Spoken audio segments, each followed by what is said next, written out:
January 1945, Central Germany. The room was colder than the women expected. Not from wind or snow, but from silence. A former schoolhouse stood under gray winter light, its windows taped against blast shock, its floors scraped bare by boots that no longer marched. Outside, the war was still moving, but here it had paused. January 1945. Central Germany. The women sat on wooden benches, coats pulled tight, hands folded, eyes lowered. Some wore remnants of uniforms, auxiliary armbands, medical insignia, factory badges. Others wore civilian clothes, already worn thin by years of rationing. None spoke. They had been processed, searched, counted. Now they waited. They had been taught what would come next. For years, propaganda had prepared them for American capture.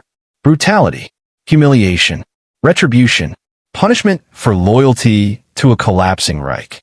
The silence before judgment was often worse than the judgment itself. Boots approached, not hurried, not angry. American soldiers entered the room carrying crates, not weapons, not documents, not restraints. One by one, they placed the items on a table. Soap, plain, military-issued bars. Wrapped, clean, real. For a moment, no one moved. Then the meaning reached them, and the stillness broke, not with shouting, but with quiet, uncontrollable tears. It was a small act, and it marked a boundary between the war they had known and the one now closing in around them. The world that produced this moment had been collapsing for months. Why the winter of 1944, the war in Europe had entered its final, brutal phase. The illusion of German control had already fractured. In June, Allied forces landed in Normandy. By August, Paris had been liberated. By September, American, British, and Canadian armies stood at Germany's western border. The Reich that had once promised order and permanence was now fighting to delay collapse. Inside Germany, the war no longer felt distant or abstract. It was intimate. Cities burned at night under sustained bombing. Transportation networks failed. Coal shortages froze homes. Food rations shrank until survival became an arithmetic exercise. By late 1944, soap itself had become a rarity. Hygiene, once a point of national pride, had deteriorated under the weight of scarcity. Women stood at the center of this unraveling system. As German manpower evaporated on the eastern and western fronts, women filled roles once reserved for men. They became factory workers in armaments plants, clerks in military offices, nurses in field hospitals, communications auxiliaries, and logistical staff attached to the Wehrmacht and Luftwaffe. Some wore uniforms. Others did not. But many were formally integrated into the war apparatus. This integration carried consequences. Under international law, women serving in military or auxiliary roles could be classified as prisoners of war upon capture. Civilians suspected of aiding the enemy could be detained under military authority. As Allied forces advanced into German territory in late 1944, thousands of women were taken into custody, not as criminals, but as participants in a defeated war effort. Fear followed them into captivity. German propaganda had spent years constructing a terrifying image of the enemy. American soldiers were depicted as undisciplined, vengeful, morally corrupt. Rumors spread faster than facts. Stories of abuse, starvation, humiliation. On the Eastern Front, such fears have been reinforced by real and widespread atrocities. By 1945, many German women expected that capture would bring violence, not restraint. The psychological burden was immense. These women were not only prisoners of an advancing army. They were prisoners of collapsing belief systems. The Reich had promised protection, dignity, and victory. Instead, it had delivered ruins, hunger, and uncertainty. When American units crossed the Rhine and moved deeper into Germany, capture became inevitable and terrifying. For the U.S. Army, however, the situation was governed by something older than revenge. American forces entered Germany with strict instructions. Prisoners were to be processed, categorized, and treated according to international law. Discipline was not optional. It was policy. This applied not only to soldiers taken in battle, but to all detainees under military control. The war was still ongoing. Violence was still constant. But behind the front lines, another system was already operating, one designed not to punish, but to manage surrender. That system would soon collide with expectation. And the gap between what these women feared and what awaited them was about to become unmistakably clear to be why the time American troops entered German towns in the winter of 1944 and early 1945, the machinery of captivity was already well rehearsed. The United States had spent years preparing not only to defeat enemy armies, but to manage what came after surrender. From North Africa to Italy to France, American forces had processed millions of prisoners. Procedures were standardized. Camps were established rapidly. Supply chains extended beyond the battlefield. At the center of this system stood adherence to the Geneva Convention.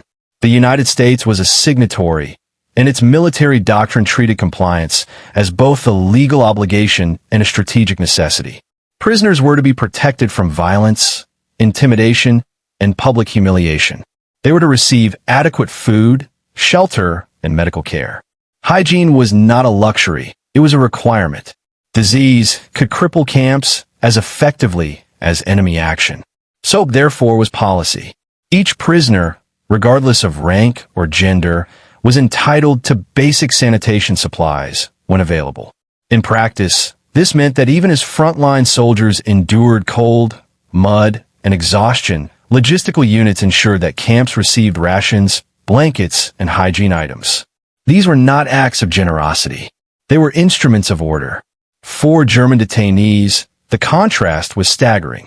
By late 1944, most civilians inside Germany had not seen new soap in months, sometimes years. Substitutes made from ash or diluted fats were common. In some regions, hygiene had deteriorated to levels not seen since the previous century. Lice and skin infections were widespread. Cleanliness had become a memory tied to peacetime. American supply lines told a different story. The U.S. Army's logistical capacity was unmatched. Trucks moved continuously from ports in France and Belgium. Warehouses followed the front. Even during the Battle of the Bulge, when American forces were temporarily pushed back, the system adapted. By January 1945, it was expanding again, rolling eastward into Germany itself. Temporary holding camps were established in schools, factories, farms, and open fields. Barbed wire went up. Guards were posted. Order replaced chaos with mechanical efficiency. For women taken into custody, processing was methodical. Names were recorded. Affiliations noted. Personal items cataloged. There were no interrogations at first. No accusations shouted. This silence was not mercy, it was procedure. Intelligence work came later, handled by specialists, not guards. What mattered in the initial hours was stabilization. Cold prisoners were warmed, injured ones treated, and hygiene, often overlooked in stories of war, was addressed early. Lice and disease threatened not only captives, but the camps themselves. Soap reduced risk. Clean bodies meant fewer epidemics, fewer complications, fewer deaths that could destabilize operations. But the prisoners did not see policy. They saw expectation collapse. Many of the women believed punishment was imminent, not because they had committed crimes, but because they had lost. For years, the war had taught them that defeat meant suffering, that power expressed itself through cruelty, that enemies took what they wished. When American soldiers arrived carrying crates instead of weapons, the logic they had internalized no longer applied. This moment did not erase fear. It did something more unsettling. It replaced certainty with confusion, and it forced both captor and captive to confront the same truth. The war was no longer only about victory. It was about what followed it. That realization would take shape through a series of quiet, human encounters, each revealing a different dimension of power. The first angle was human, and it unfolded without words. When the soap was placed on the table, no order followed. No explanation. The women were simply told to take one bar each. Some hesitated, uncertain whether it was a test. Others reached out slowly, as if the object might disappear. A few stared at it without moving, overwhelmed by its ordinariness. Soap was not symbolic by design. It became symbolic by contrast.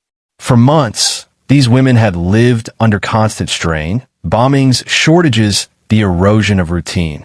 Cleanliness, once automatic, had been reduced to improvisation. The ability to wash one's hands properly, to remove grime, to smell clean again, had quietly vanished. Its return was intimate and disarming. The tears that followed were not dramatic.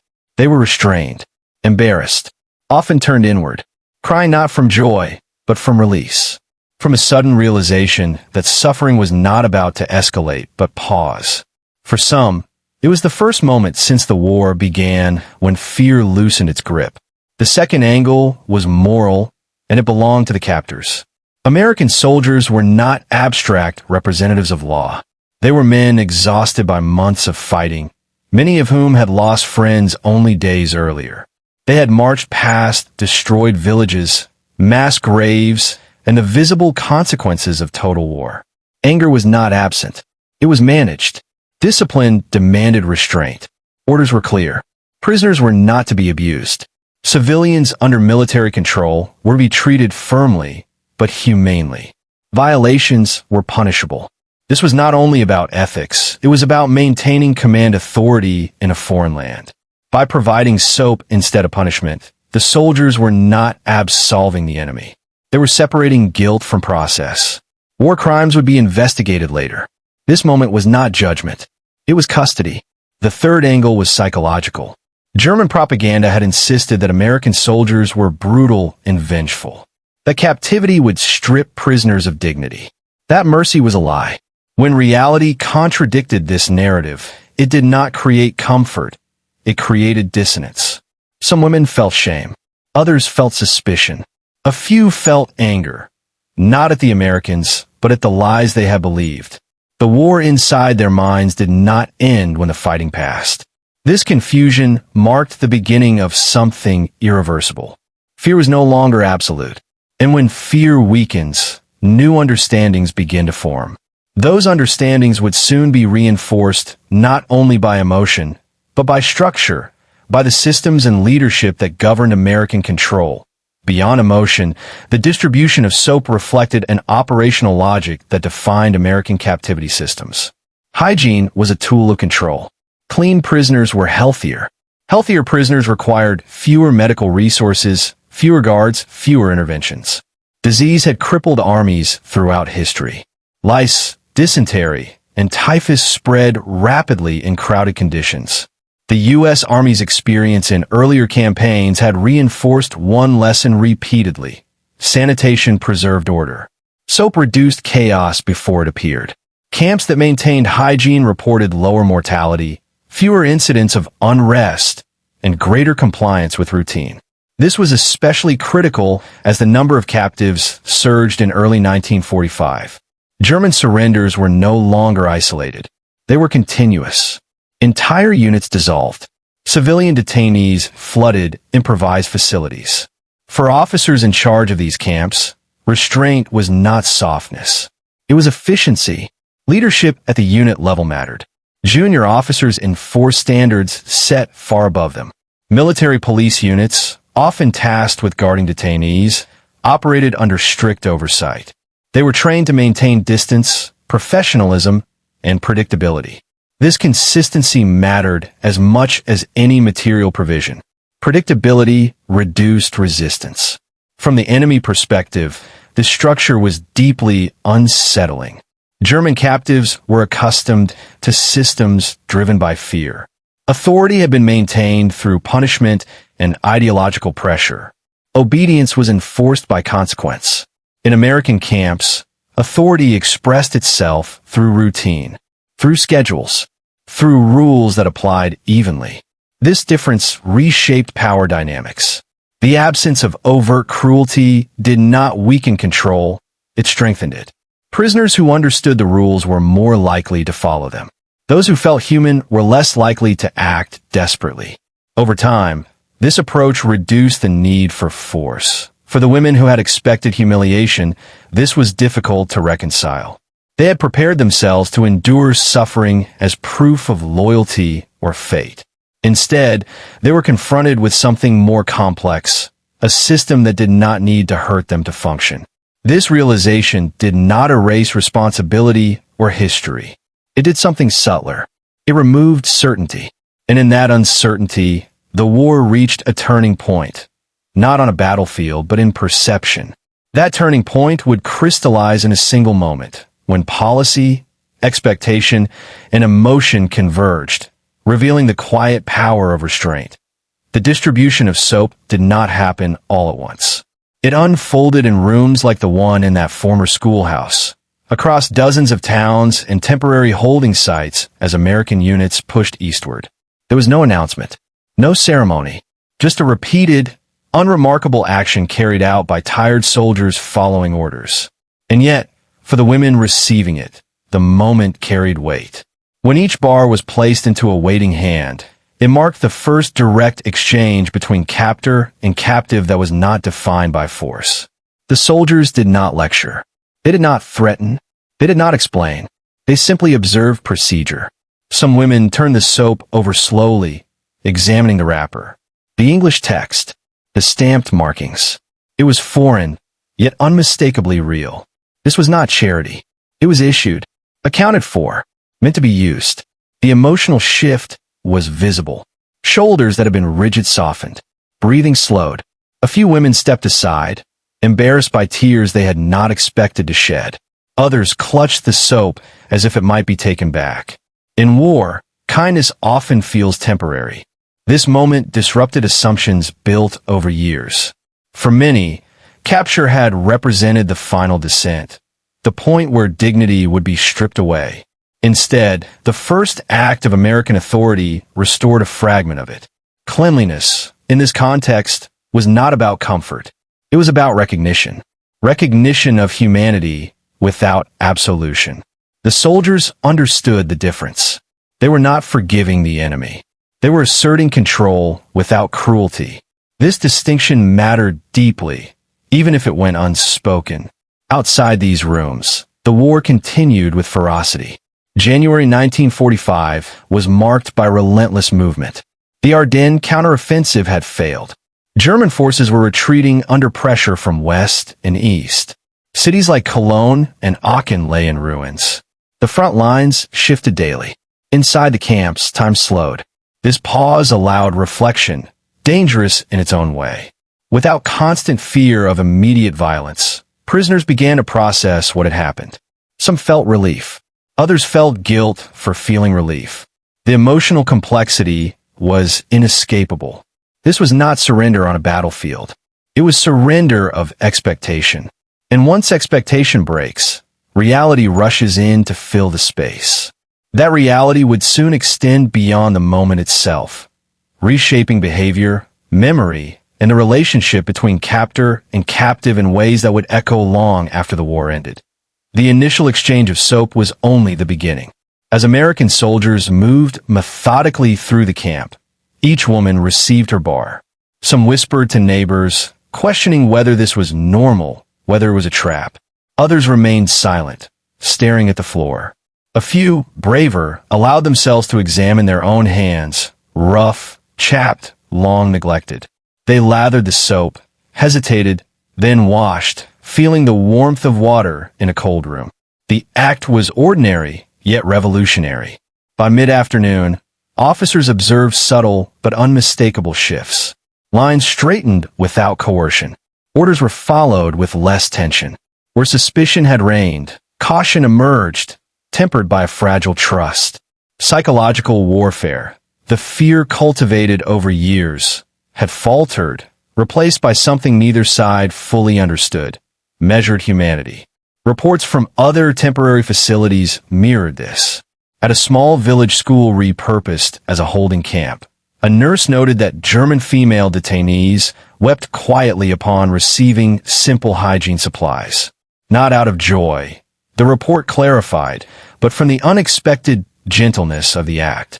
Soldiers who had anticipated fear, defiance, or even hostility found themselves observing stunned silence. The moment carried symbolic weight. It demonstrated that control could be maintained without force, that discipline could coexist with compassion, and that even in total war, small gestures could unravel years of indoctrination. For the women, the emotional impact was lasting. They had been prepared for cruelty. Instead, they were met with structure and care. That dissonance created introspection, confusion, and, ultimately, a recalibration of fear. Even within the hierarchy of the U.S. Army, the ripple effect was apparent. Officers used this method repeatedly, reinforcing the principle that humane treatment stabilized camps faster than punishment ever could. The psychological terrain shifted. Captives became compliant, not through terror, but through the quiet power of expectation unfulfilled. By the end of January 1945, as Allied forces advanced further into Germany, this approach, administered with patience and consistency, had transformed dozens of temporary holding sites. The contrast with the Eastern Front was stark. Where cruelty often met surrender, here restraint met it. And in that restrained space, war revealed a paradox. Sometimes, power is expressed not through violence, but through measured mercy. The consequences of this approach would soon extend beyond the camp walls, shaping morale, post-war memory, and even the broader narrative of the war's final months. In the weeks following these quiet encounters, the effects of American restraint became clear. Camps that had been tense and chaotic stabilized rapidly. Where suspicion had bred whispers and resistance, compliance grew. German female prisoners, previously braced for humiliation or punishment, began to accept routines, roll calls, meal distributions, sanitation inspections. The simplicity of these expectations, combined with humane treatment, reduced incidents of unrest and minimized logistical strain on the camp system. Medical officers observed tangible benefits. Soap, clean water, and basic hygiene reduced the prevalence of skin infections, lice infestations, and other communicable conditions. Fewer illnesses meant fewer demands on field hospitals and guards, allowing resources to be allocated more efficiently. In facilities where prisoners had been neglected in previous months or years, improvements in sanitation were immediately evident. Morale shifted in subtle, yet significant ways. For the women, the initial shock of care gave way to cautious cooperation. Some developed tentative routines, washing, tidying bunks, attending medical checks. Others engaged in conversations with nurses or fellow prisoners about family, rationing, or news from outside the camp. Trust did not emerge suddenly. It emerged incrementally, built on repeated experiences that contradicted expectation. The difference between camps managed with care and those where discipline relied solely on threat was striking. Historians reviewing records from January, March 1945 note that in American-run facilities, prisoners were more orderly, illness rates were lower, and the psychological burden on guards decreased. Letters from officers report an unusual quiet. The women comply with minimal supervision. They show fear but no hostility. It is remarkable how discipline persists without harshness. Even within the military, these outcomes informed procedure. Lessons learned reinforced a principle that would guide operations through the end of the war. Effective control of prisoners required neither cruelty nor humiliation. Structure, consistency, and basic human decency could achieve both compliance and efficiency. Yet the immediate human impact cannot be overstated. For those captured, these small acts, soap, clean water, routine, were symbols. Symbols that the enemy could follow rules, could respect life, and could exercise authority without resorting to cruelty. In that moment, the world felt for the first time in years slightly less hostile. The war outside the camp remained relentless. Bombs fell, artillery roared, and soldiers continued to die. But inside, a different kind of power had asserted itself. One measured not in explosions or gunfire, but in the quiet restoration of dignity. As Allied forces advanced deeper into Germany, the implications of this humane approach extended beyond the confines of individual camps. Women who had once expected only retribution began to carry the memory of restraint with them. Diaries, post-war testimonies, and official reports reflect a mixture of disbelief, gratitude, and reflection. Many would recount, years later, how small acts, a bar of soap, a warm meal, a polite order, stood in stark contrast to the fear they had internalized. The immediate practical benefits were mirrored by long-term psychological ones. Prisoners conditioned for fear began to process surrender differently. Compliance became voluntary. Incidents of escape, confrontation, or disorder decreased. Officers observed that prisoners who experienced humane treatment were more cooperative during post-war interrogations and repatriation. Intelligence gathering and administrative processes flowed more smoothly as a result. Historians examining these moments note that they also contributed to the shaping of the post-war narrative.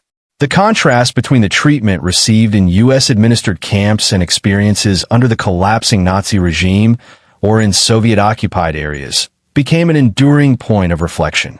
Testimonies of weeping women holding soap bars illustrate a broader lesson. Even small gestures of humanity can outlast the immediate chaos of war.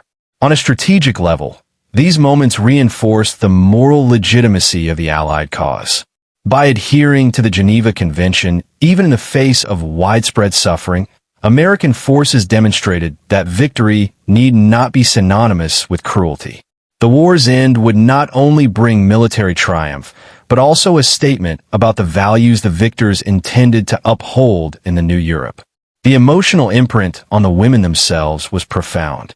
Many carried the experience of being treated with measured respect into post-war life, influencing their understanding of justice, authority, and reconciliation.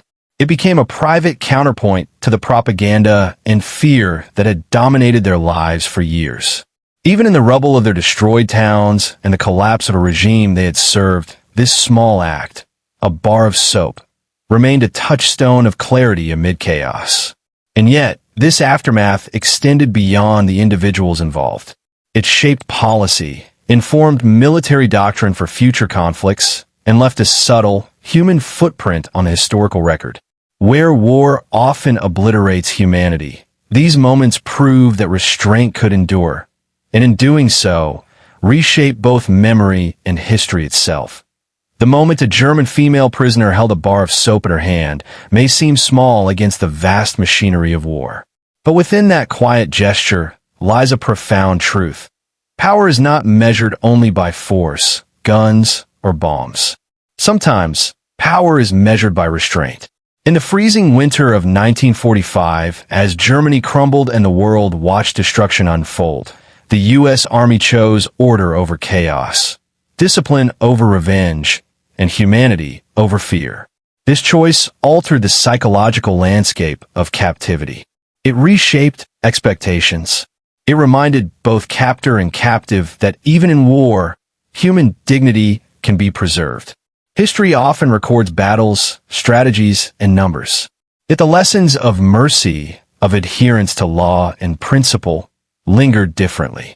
They live in quiet tears, in hesitant glances, in the recalibration of fear into understanding. A bar of soap, a simple, ordinary item, became an instrument of both control and compassion. It bridged the gap between ideology and reality, between expectation and truth. Moments like these illuminate the broader meaning of conflict.